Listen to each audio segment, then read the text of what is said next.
বিশ্ব বাণিজ্যে অস্থিরতার মধ্যেও দেশের প্রধান চট্টগ্রাম সমুদ্র বন্দরে আমদানি রপ্তানি কার্যক্রম স্বাভাবিক রয়েছে। তবে জ্বালানির সংকটে দ্রুত সমাধান না হলে অভ্যন্তরীণ রুটে জাহাজ চলাচল কিছুটা বিঘ্নিত হওয়ার আশঙ্কায় বন্দর কর্তৃপক্ষ।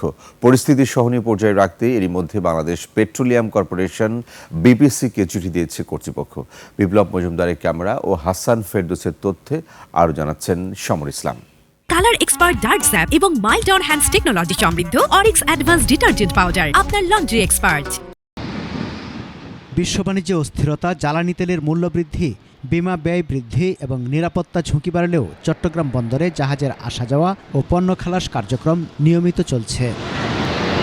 বন্দর কর্তৃপক্ষ বলছে, নির্ধারিত সময়সূচি অনুযায়ী জাহাজ আসা যাওয়া করছে। স্বাভাবিক রয়েছে আমদানি রপ্তানি কার্যক্রম। বন্দরে আন্তর্জাতিক রুটে চাপ বাড়লেও অপারেশনাল কার্যক্রম পুরোপুরি স্বাভাবিক। রিসেন্ট সময়ে চট্টগ্রাম বন্দরে জাহাজ আগমনের ক্ষেত্রে বা কার্গো কন্টেনার হ্যান্ডলিংয়ের ক্ষেত্রে আমরা গত 2025 অর্থবছরের সাথে যদি তুলনা করি তাহলে আমরা বলবো যে তিনটা ক্ষেত্রেই আমরা অগ্রগতি পরিলক্ষিত হয়েছে। জ্বালানি খরচ বৃদ্ধি এবং সরবরাহ সংকটের দ্রুত সমাধান না হলে পণ্যবাহী জাহাজ চলাচল ব্যাহত হওয়ার আশঙ্কা সংশ্লিষ্টদের। তবে বন্দর কর্তৃপক্ষ অভ্যন্তরীণ নৌপথে জাহাজ চলাচল এবং পণ্য পরিবহন স্বাভাবিক রাখতে চাহিদা অনুযায়ী জ্বালানি সরবরাহ করতে বাংলাদেশ পেট্রোলিয়াম কর্পোরেশনকে চিঠি দিয়েছে। অভ্যন্তরীণ রুটে যে লাইটার জাহাজগুলো চলাচল করে তাদের যাতে জ্বালানি সরবরাহটা নিশ্চিত থাকে। যুদ্ধবিরতির ঘোষণা এলেও এরই মধ্যে বাংলাদেশে জ্বালানি তেলের সরবরাহ ব্যবস্থা ক্ষতিগ্রস্ত হয়েছে।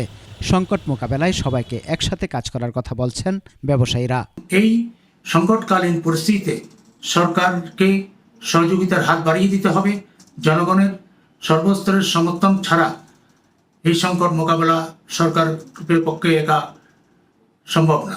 দেশের আমদানি রপ্তানি বাণিজ্য স্বাভাবিক রাখতে অভ্যন্তরীণ রুটে জাহাজ চলাচলে যাতে বিঘ্ন না ঘটে সেজন্য দ্রুত পদক্ষেপ নেওয়ার কথাও বলছেন তারা।